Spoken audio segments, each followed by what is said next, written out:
I am still all lit up and on fire by this incredible conversation with the one and only Juliet Diaz, a indigenous bruja healer, best-selling author of The Altar Within. Yo, Juliet is who I call when I need a limpia, y'all. So it's just like, we know we have the tools, we know we understand what we need to do. What's stopping us from moving forward and implementing them into our lives? Their work reminds us that magic isn't something outside of us, it is what we are. We talk about lineage, liberation, literature, and what it really means to live as a sacred being in a modern world. And how we all deserve to be free. That's the goal, y'all. That's the goal. All right, enjoy. I'm crazy excited to talk to you. Can we just start with the basic introduce yourself? Who am I speaking with? I am Juliet Diaz. I'm an award-winning international best-selling author of multiple works.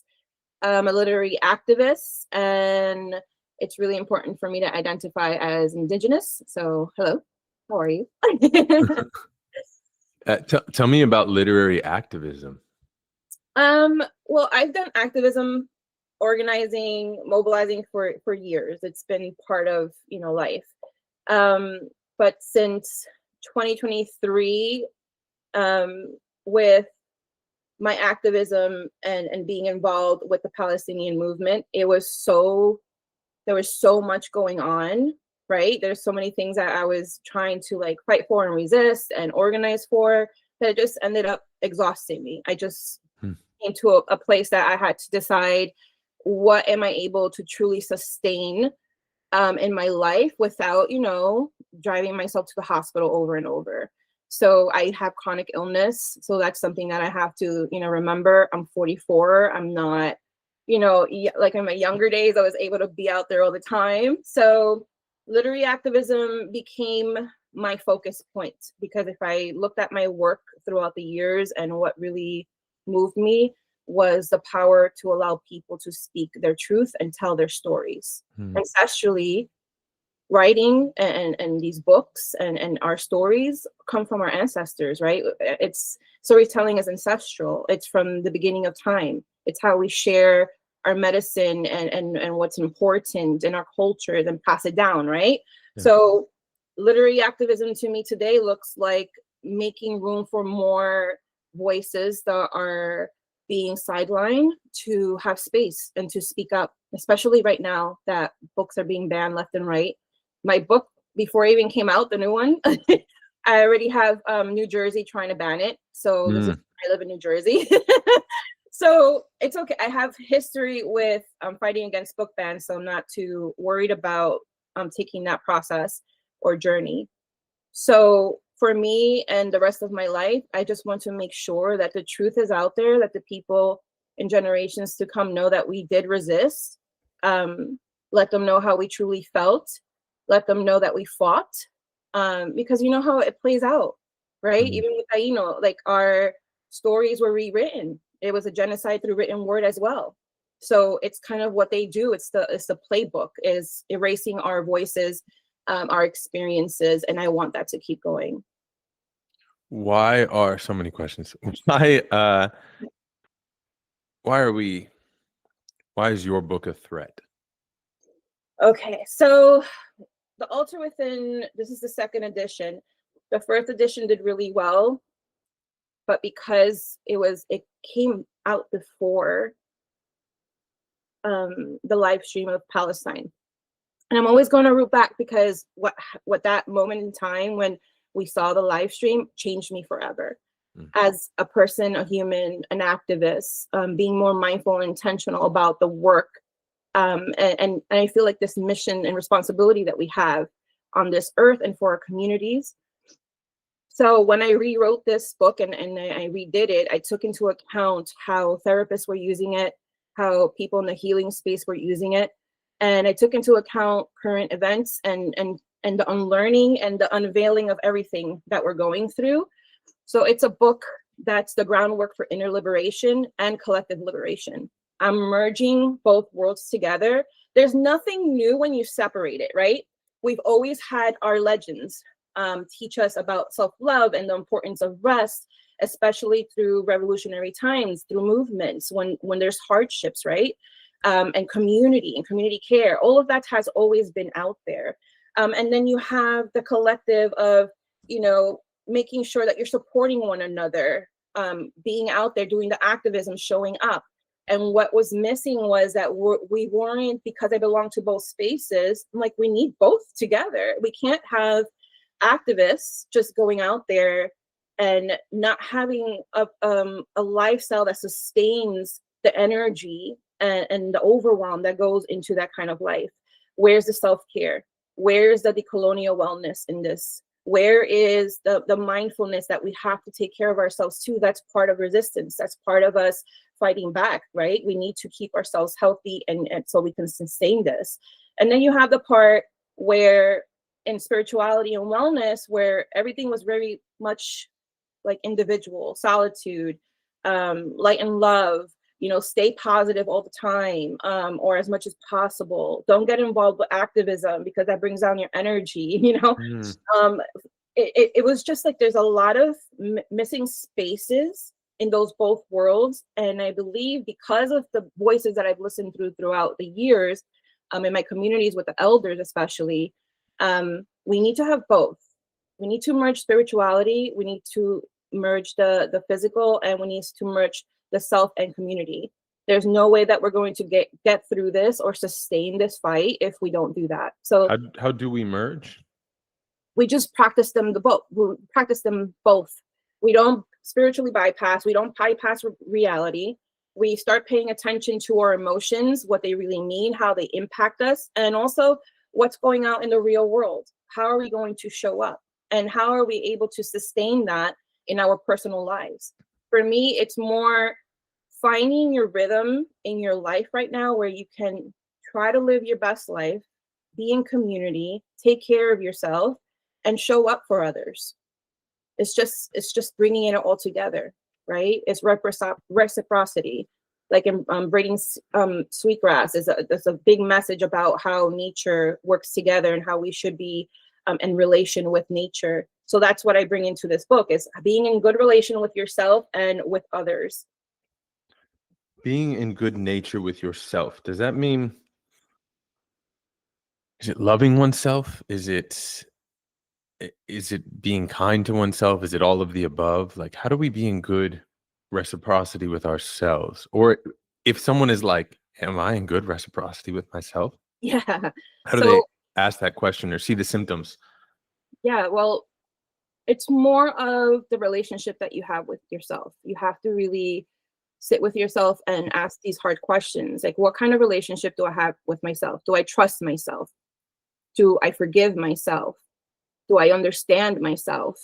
I am late diagnosed autistic and ADHD. So my journey this year has been in building that deeper relationship with myself to understand how I function, how my mind works, how my body and my nervous system work. So when I say be in good relation with yourself, it doesn't mean that you have to love yourself. Loving yourself is one of the most difficult things, right, in life, especially if you come from experiences that have kept you from fully loving and embracing yourself. It's something hard to do. We can't just expect to love ourselves or to be always in perfect relationship with ourselves. The relationship that I speak about is building some relationship where you get to a point that you start to trust yourself. You get to a point where you start to understand yourself, so that when you do go through hardships, you will understand how you're going to implement tools to nourish yourself, to sustain yourself through that, right? Oftentimes we look outside ourselves for healing, for understanding, and what's missing is that we need to really do the hard work and just sit with ourselves and like, who's this person inside me? Who are you really? Let's get to know each other. So it's more of having a conversation and a relationship with yourself like you would any other person. I once called you because I was in a funk, man. I felt like I was in a funk and I needed a limpia or a cleanse. And you gave me this whole recipe to take a bath with certain herbs, and there was even orange peel, and then to take the bath and then stay there as the water drained out. Can you tell me about spells, limpias, just that world how we find our own, how we create our own. Yeah. Yeah. So for me, my spirituality again, and with indigenous communities, a lot of us work with nature. We work with the elements. We work with herbs and plantas, and most especially spirit and the spirit of things, right? Our plants have spirits, they're alive. Our elements have spirits, they're alive. So when I offer limpias, when I offer cleansings, and I do that for myself regularly, what you're doing is, again, that's a form of relationship with yourself. You're cleansing your energy. You're cleansing and ridding yourself of things that do not belong to you. We forget that we are energetic beings. Right now, our energies are intercepting together. They're dancing together, right? So when we get off this call, I'm very aware of how my body feels different, or if it feels a little off. And usually that informs me that it doesn't, belong on me. Maybe you have a headache, right? And it can transfer over, especially if you're someone that's really intuitive and energetically in tune. You can catch on to a lot of energy from other people. Walking outside, driving in traffic, all that energy from everyone is just swarming around you. And we forget that that's exhausting. It exhausts us. So going home and doing a cleaning on yourself like that, with if it's a baño, or if it's standing in the rain, if it's jumping in a river or under a waterfall, or if your hands are in the soil, feet on the grass, this is all ways of us just cleaning ourselves off of what is not belonging to our energetic field. And that often does help everything else with our well-being. It's all intercepts, it's all together. Someone wants to train their sensitivity to energy, right? Like let's say they're like, I think I agree with you. A whole city can impact your energy. Yes. I think that's why your home is so important, or where you live, or your rituals. Like, I believe in all of this because it's for me, it's solitude. Like, that's the ultimate cleanse. It's like, go be alone. And then everything happening in the world right now. Oh man. If you pay attention to the community, if just people in everyday life, it's not the same. People are not walking the same. They're not, standing up the same. Their laughter seems a little off. Like, if you're really seeing through what we usually see through the facade of what the human body is, and look into the spirit, we're not all okay. We're trying to get by. We're trying to do what we need to do, right? Because that's how the system is built, that we have to keep going. We have to pay our bills. Life has to keep going on. But at the same time, we're just like, our hearts and our humanity, right? Our spirit is just like, something's not right. And then there's like this low, heavy energy on everyone right now. And part of the practice of being in good relationship with yourself is we have to actively do more to keep ourselves away from that energy, to sustain the energy that we have, so that we can continue to move forward and do the work while also trying to do life, which is incredibly difficult. And so if someone wants to train this awareness, they know that they're maybe they're a little sensitive, or one second I was feeling good and the next second I'm feeling, kind of wild. How do we train that sensitivity? What are some practices that allow us to really build that altar within, or even know there's an altar within? Right. Yeah.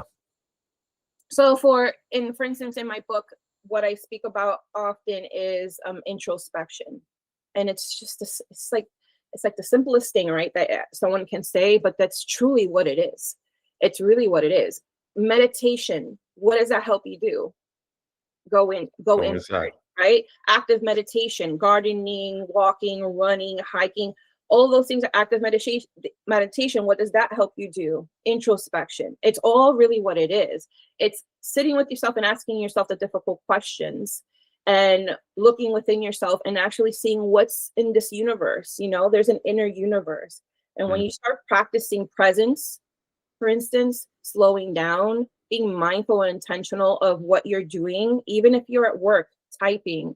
I just shared something recently with my community to set 3 alarms throughout the day. This was inspired by the Muslim community, which I've been very active with. in the past years, and just watching them in prayer is just the most beautiful thing. To pause throughout your day and stop and create presence and have Yeah, amen. spirit with you, it's so powerful. So my inspiration for that was just to simply set your alarms 3 times a day, and when that happens, pause, take deep breaths, and scan your body. Where are you? Are there any aches, any pains? What are you going through emotionally? What's on your mind? And be present with that. And that's how you kind of bring yourself back to yourself a few times a day, because we're constantly going that we just forget to check in on ourselves. We're constantly just doing things. So these check-ins are a way to do that, for you to pause. Implement more things that slow you down throughout your day, making tea, cooking, right? If that's something that you're able to do, of course. So just implementing more pause and presence is how I would advise someone to, train that for yourself. Yeah, it reminds me of Thich Nhat Hanh and Plum Village, and when you go to a retreat there, when you hang out there, every 15 minutes a bell rings. Mm, No matter what you're doing, you stop eating, that, you're playing violin, you're walking, you're talking, you stop, you take a breath, you like experience the actual moment, and then you can return every 15 minutes. that's a little aggressive, but I love it. I think just to start, if you have the time, say you have a day off, why not set those alarms? Why not set those reminders? You have the day off, you have the time. Just because right now a lot of us are exhausted. A lot of people are just like, I don't know what else to do. Nothing's really working. I don't feel like reading self-help books right now. It's like Yeah. it's a trend with a lot of people, and I understand it, and I'm with it. I just want to remind everyone, you already have all the tools you need. There's nothing else. There's nothing more to learn about how to take care of ourselves and the lessons and teachings that are already out there. And we've read most of all the books, right? If you're like me, I've read all the books. I mean, I've written them and I've read them.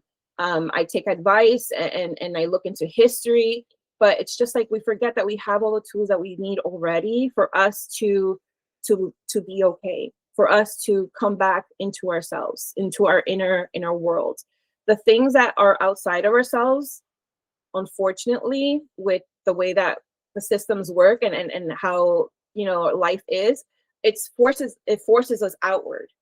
So the trick is just come back inward more often. And yeah, I really love that. I'll probably do that one day if I can, every 15 minutes. That's wild. The trick, but it really is a fight, because the forces that be, whether they be capitalism, imperialism, all these things, these isms we say, Yeah. they are not designed for us to stop. Like the machine breaks if we stop investing in the machine. Yeah. And I think that terrifies people in a way, Yeah. because they don't realize how tethered to the machine they are. Yes. Like Yeah. it is very Matrix-y in that sense. No, it really 100. I'm not scared to use these words anymore. Twilight Zone. It's the Matrix. It really is, right? Because the system's always been there. All of this has been here. It's been here for generations, right? They've just gotten smarter in how to like not have us notice. And here we are thinking, other people are brainwashed. We're all brainwashed. If you grew up in the United States and went through the school system, we are in one way or the other, in the system. And for us to unlearn and detach from the system, the talk around dismantling, that's something that's going to happen slowly. It can't happen overnight. There's no way. This machine's been going for a really long time. And it takes us to dismantle the oppressor within ourselves in order for us to see what's happening outside of ourselves. So that way we can still come into community, envision a new future for ourselves, rebuild, but also tear down the system. Like divesting, for instance, that could work. But and it works for all other countries. How many times we see them come all together and come into the streets in revolution and community together, and they stop the nonsense right away. Why can't we do that here? That's been a question for like the past 2 years that I've repeated over and over and over. But it's because we're scared. Everyone's scared. There's so much messaging around scarcity. in this country that we believe it. The earth, just for instance, let me just give you an example. I started gardening when I moved out to the mountains 4 years ago. This year alone, my small space in my garden, I can feed the small community here. It's just, and it's just like there's so many people living around here with so much land, and there's nothing on their land but grass. Like there's no scarcity. It's an illusion. It was made that way for us to believe that, right? Because they took it away and they didn't teach us how to like implement our connection with the earth. There's no such thing as scarcity. There is truly power in community in numbers. And I really believe that the more that we inform, if we keep going and we don't stop, we keep informing, having conversations with each other, going out into the communities and sharing information, that is going to change everything. Keep reading the freaking books, especially the banned books, right? Read them all, because this is things that are opening our perspectives, are opening our minds up, and it's changing us little by little. It's radicalizing people little by little. And it's going to happen. I truly believe we're going to make the shift, but it's just going to take a little bit longer than what people wanted to. This energy of ancestors and spirits, is it already in us? Like, is the way we get closer to that through introspection? Yes. Yes? Yes, 100%. I'm not that kind of bruja or person in the spiritual space that will be like, oh, you need this and esto, lo otro. That's bullshit. Tools amplify connection, yes, right? And tools also help you utilize energy for different things, like readings, right?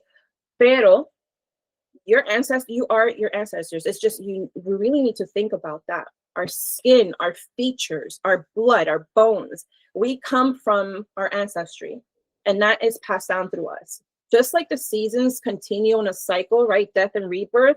For me, and even with reincarnation, I kind of think of like all of the generations that come, all through the future, all through the past. We're all connected. We're the same, right? We all share a thread together. So in my spirituality, we believe that our ancestors are within us. They are our guidance. Their wisdom lives in our bones. Their memories, their skills, their gifts in through our blood. And there's no way to be disconnected from that, because that's where we belong. Just like we can't say we're separate from the earth. We belong with the earth. We are the earth. The same thing with the universe. We literally have stardust, right? We hear this all the time. But it's like, how do you understand it at a deeper level? It's like you literally are the magic. You literally are the ancestor. And we're channels, vessels working for them. They're working through us. That's the better way of saying it. They're always working through us. If we let them. Yes, if we let them. I mean, for me, they'll drag my ass. Like, that's why I'm just like, I need to get this right. I need to like recover and really reassess my entire life. I've simplified my life so much. I'm not on social media, by the way, anymore. I deleted all of them. Risky, according to a lot of people, because I had so many followers, and I agree a little bit, but I've been fine. Cool. You have to trust spirit. You have to trust what's good for you. Was the social media draining you? I mean, I understand it drains me. It drains so many people I know, and they are so addicted. And I know people listening to this will understand it. Like, damn, I keep going back to the thing that harms me. It's literally because it's addictive. There's FOMO, right? Is that the right way to say it? Yeah.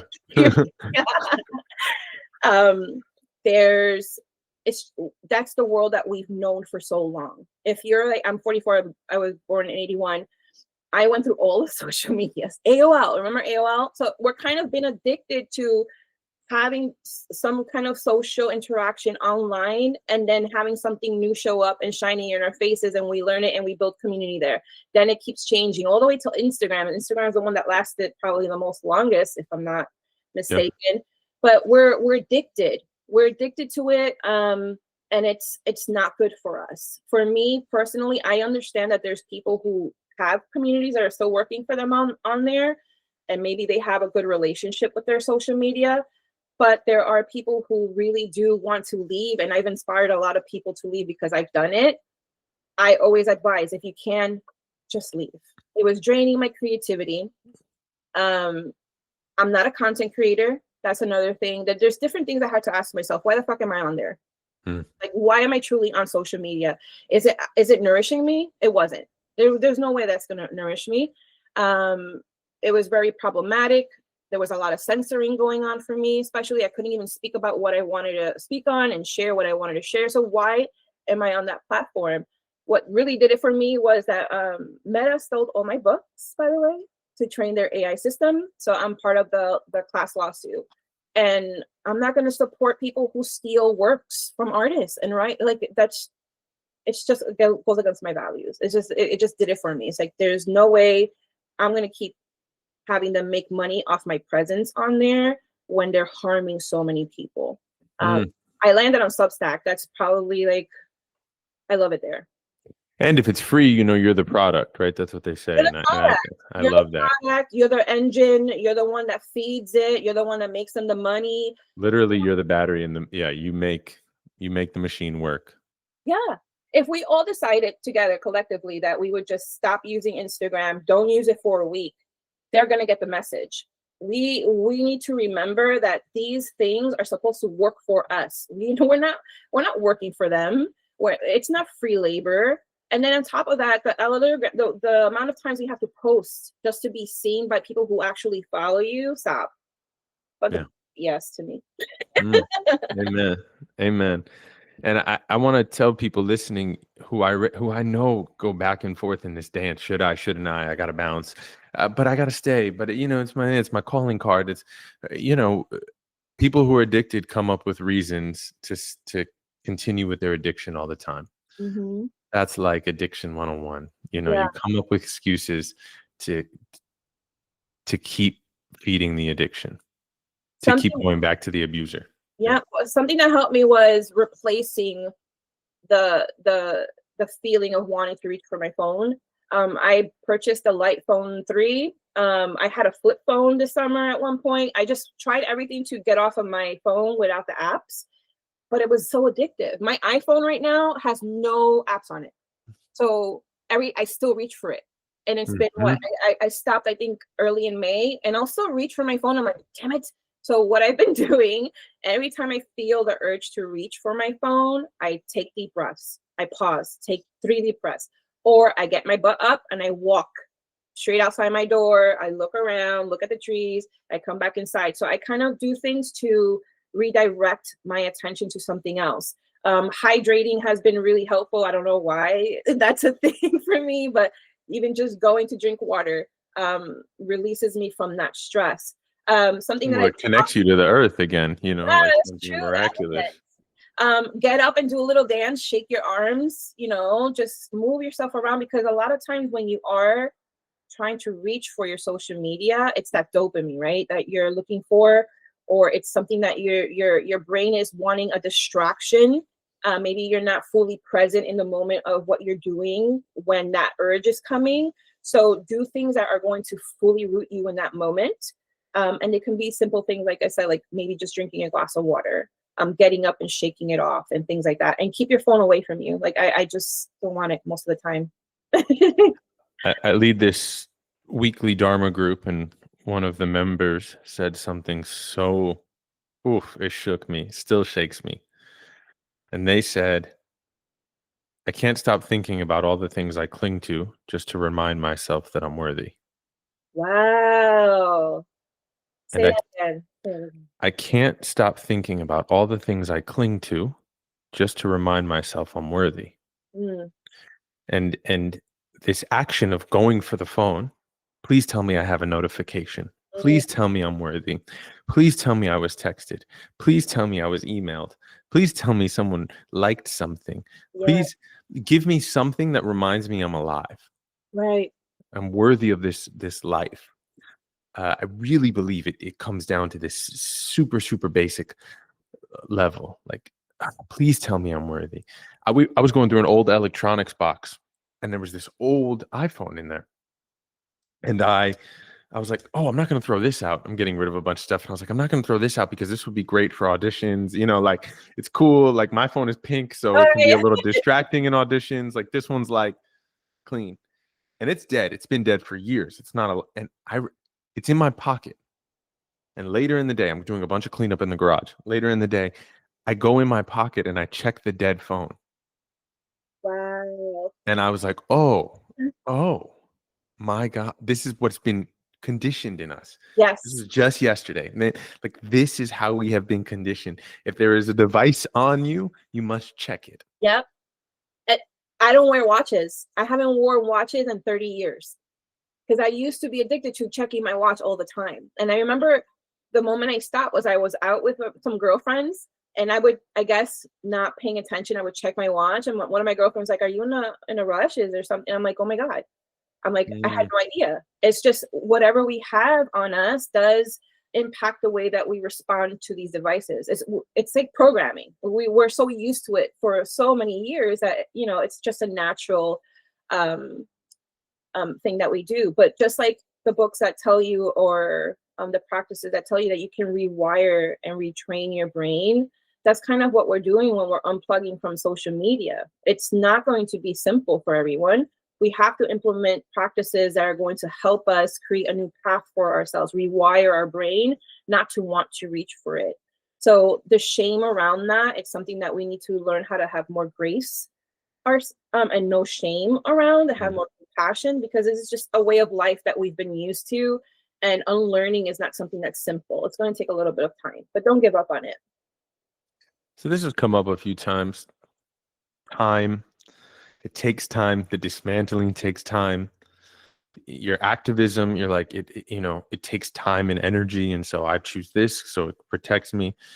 This relationship between time and maybe peaceful life. Like, is there anything about time or is that just it? Like things take time. So enjoy what you got. It's more that we're accustomed to getting like instant gratification, like for instance reaching for a phone and social media, where we've been kind of used to things happening at a faster pace. When we were younger, there was commercials. We had to wait for something, for our show to go back on TV. Now you can access shows without commercials. You're binge watching shows one after the other, right? We're so used to that fast turnaround. And in activism, what I've noticed is that a lot of the movements, they die down fast. And the reason why they die down fast is because so many people think that if they all come together and they do it for a little time, that it's going to make a big impact. And then the movements die down and they never really do very much of what it is that we wanted to create change in the first place. So there's this wiring in our brains that we expect change really fast, that we expect things to happen overnight. And this works in the witchcraft community too. Spells. Can you give me a spell to make this happen right away? And if you've ever worked with me, I'll tell you that's not how that works. You need to implement the energy, start the seed, put it out there in the universe, and then do the freaking work that it takes for you to get there. It's coexisting with magic. It's coexisting with life. So time, if you really think about it, it's man-made, right? So if you want to go deeper, pay attention to the seasons. There's a season for everything. And that is true for our individual selves. We go through seasons.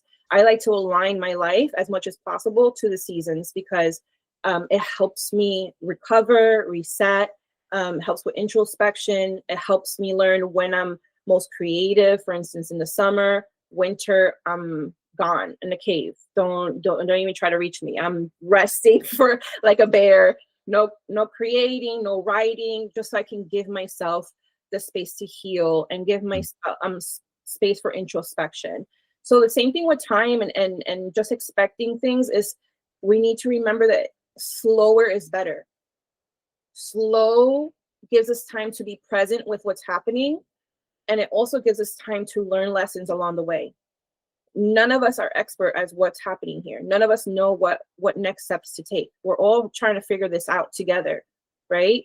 Where do we go from here? How do we resist the government? How do we resist these law changes? How do we continue to try and amplify what's happening in other places? We need to remember that it's going to take time. And that's just the natural rhythm of life. And if we try to force it, we're going to miss important lessons and things along the way. And that's why we tend to repeat history. We don't slow down enough to see what it's truly needed for us to create the change that we want. I hope that makes sense. Yeah, 100%. There's this theory that has been proven, it works every time, and it's called the 3.5% rule, how a small minority can change the world, can create a revolution. The trick is that you only need 3.5% of a population to consistently, keyword consistently, Right? be in protest. Yes. If 3.5% are consistently in protest or some sort of activism, then I mean every dictatorship, every sort of revolution has worked in this Right. way. Mhm. The key is the consistency. The Like consistency, yes. it's not one day showing up, it's not 2 days, it's not 3. It's like we just got to stay here. This becomes the practice. It becomes the thing itself. Yep. And that I talk about that in the book. Interesting enough. Yeah. Yeah. Not the system you mentioned, but the keeping it consistent, keep showing up. And I also implement the seasons in this perspective. Is you can be active in showing up in different ways in different seasons of your life, right? So for instance, my rest season was the whole beginning of this year, because the last 2 years was fire for me. It was just on and on and on. And I needed to recover. So during my rest period, I had to kind of understand what I could do during that time to still feel like I was still being part of the resistance, being in activism, being active. So during that time, I just kept informing. I wrote more. I finished the book. Like I did things that were still considered resistance, that didn't exhaust me or pull too much out of me. And then this is what I try to teach people in the book, is that we can continue this for a long, long time. It can become a lifestyle if we learn how to implement it in a way that sustains us, that doesn't drown us out. And also, if the more that we're in community, the more that the more that we'll understand when it is that we need to lean on the community and when it is that we need to support the community, right? Again, we're coming back to reciprocity. It's kind of like, okay, it's your go and I rest, and then when you rest, I go. So we need to find that rhythm for ourselves. This is such medicine. Thank you. Let's start to wrap it up by just telling me what is bruja, witch culture? Why take that moniker, or was it given to you? Yeah.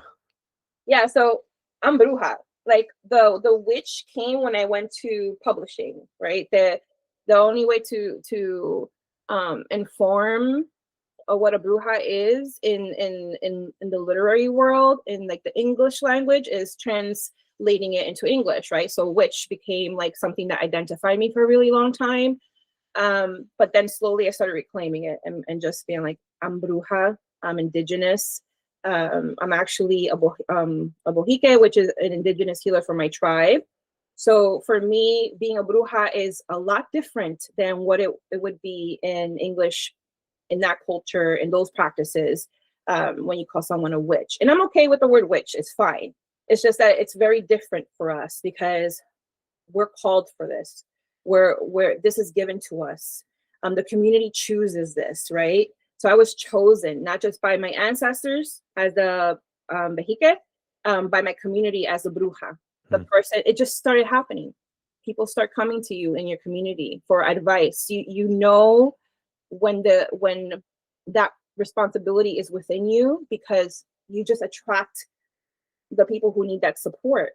And it's been true to me for my entire life. You know, people coming to me for advice, for limpias, trusting me with their stories and their experiences, ¿sabes? Yeah. Even like in grocery stores and line, it's just random. It's just always been that. Wow. So it's just that I've noticed. And then of course the community elders, my grandmothers, my aunts, where I grew up in the projects and the PJs, we had like the Boricua elders there doing the readings and the limpias. All of them had always told me since I was little that I had the gift of being that person for the community, la bruja. And I remember they would talk to my mom about it a lot, but I digest, I said. Yeah, digest it. You do. You got to digest it. You did. So it was chosen for me, and the way that we approach magic and spirituality is a little different. Not a little, but it's a lot more different than what witchcraft practices would approach it like. This is more like ancestral, more cultural practices, and more relational to our like ancestry. Cool. Yeah. Amen. I'm glad you digested the call. I Really, know, I had right?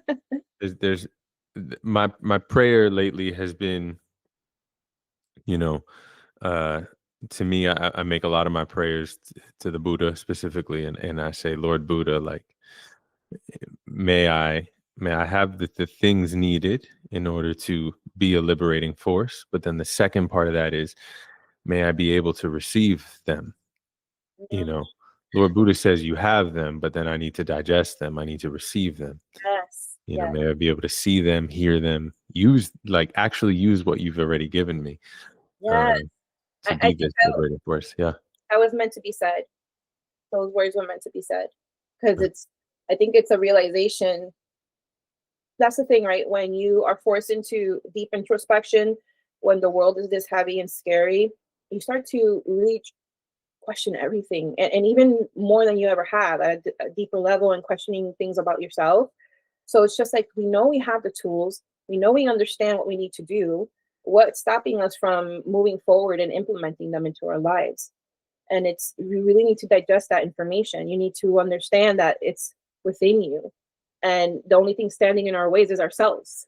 So for instance, my health was really bad, like so bad, and now I'm like, okay, it's because of my autoimmune, that I can't get myself started, that I can't keep consistent, right? I always made up excuses for me not to be consistent when it came to my health.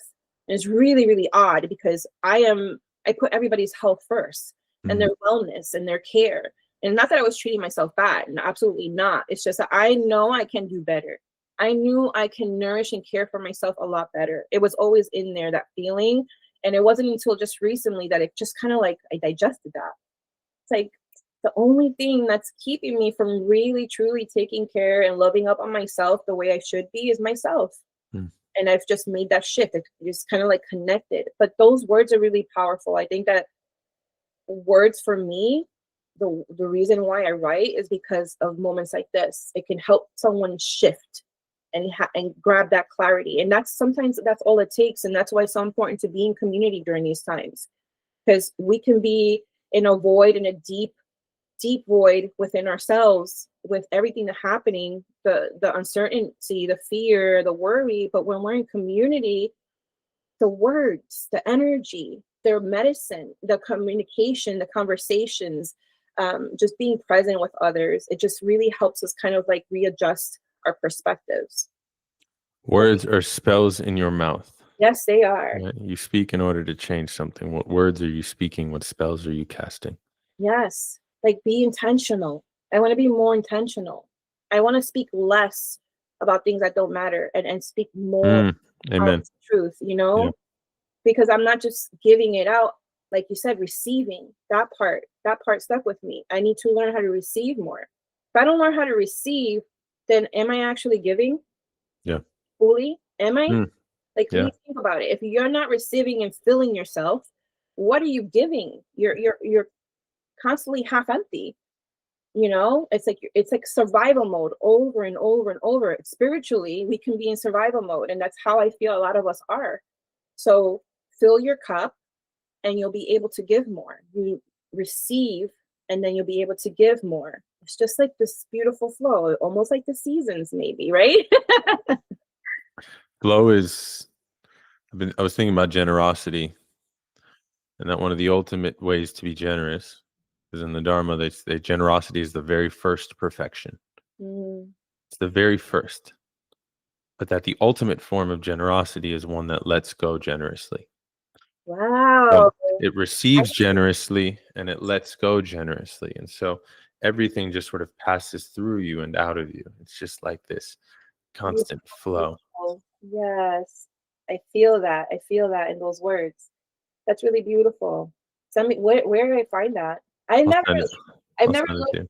yeah, I've never looked into Buddhism like as a practice. I respect it and I think it's so beautiful. And I know so many people who do. And it's always these amazing, like these words, the teachings just make sense. Maybe I should start reading some. I mean, you're already, the thing I often say is everyone's a everyone's a Buddhist in drag, like, because the tenets are really like, would you like to suffer less? Would you like other people to suffer less? Then Yeah. like you're already practicing, you know.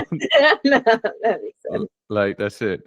But it is something that has been a real medicine in my life, and every day every day of my life I want more of that and less of other things, Yeah.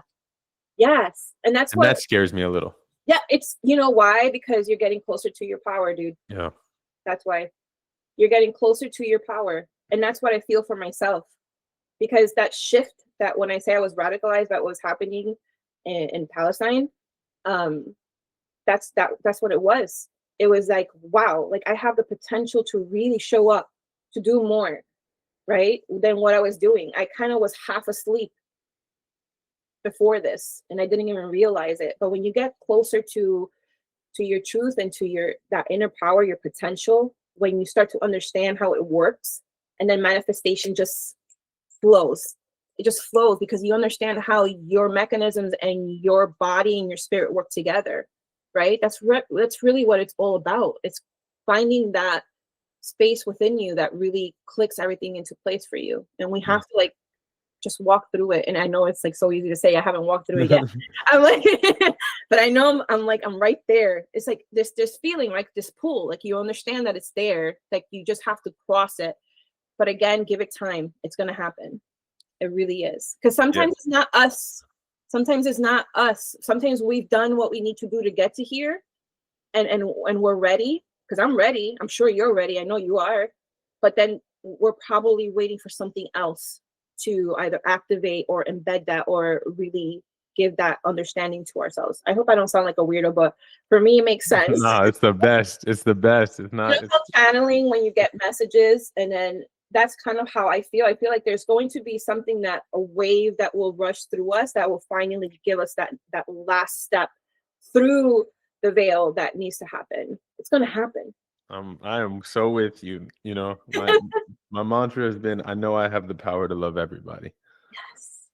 Revolutionary love is the first thing that opens up my book. Mm. And that was hard for me actually to write because there's so many opinions and perspectives around that. Like, who are we talking about when you're saying loving everyone? Everyone. Who are you talking about? Are you talking about also, the oppressors or, everyone? So it's kind of like I had to like really sit and process that part of the book and how I was going to explain it, because we absolutely do not need to be in community with people who harm us. But there's a different way of understanding love that we have yet to comprehend. A lot of us, we think that it's that partnership love, a love that that's give and take. There's also this love that's energetic and understanding that there's faults in all of us, and that there's room for growth in all of us, and that every single one of us have lived through a different experience to make us who we are today. And even if I live out in the mountains of New Jersey, there's a lot of Republicans out this way. So I've, in the past 2 years, I've made it a thing to like try to have these conversations with them. Mm. I remember being in a diner and there was a whole two groups. There was one group, two tables, most of them wearing MAGA hats. And and you hear them talking about Trump, and you hear them talking about ICE, and you hear them talk. And I'm like, go talk to them. Something in me was like, go talk to them. And then the little side of me was like, bitch, are you crazy? What are you doing? You're not going to go over there. That's not a safe place. But I did. I got up and I just stood there. I didn't know what to say. I looked like a creepo standing by their tables and just looking at them. And they're like, just looked at me. I'm like, hi, can I be in conversation with you? And it was just the weirdest thing. They're like, sure. They pulled out the table and I'm sitting there. And I kind of had the conversation. It was, the things that you're talking about are things that would harm me. But you allowed me to sit at your table. I'm confused. And then there was nobody talking. They were shuffling.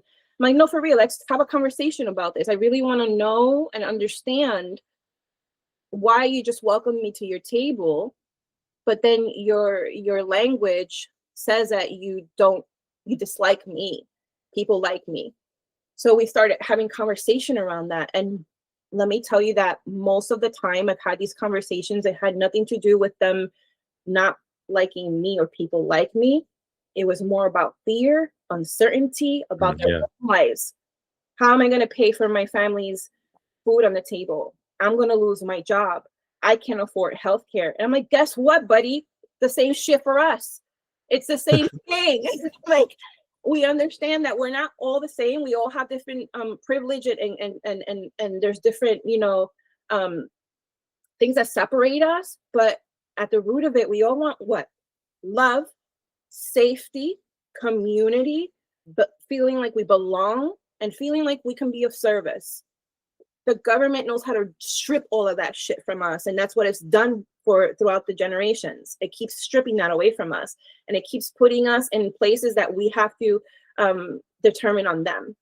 Like we need to grab everything that we need comes from them, and that's how they do it. So that when they take it away from us, we have no option but to keep conforming, to keep standing in line, so that we receive the things that they're giving us, right? There's this illusion of things that they're giving us that we need. We don't need any of the things that they give us.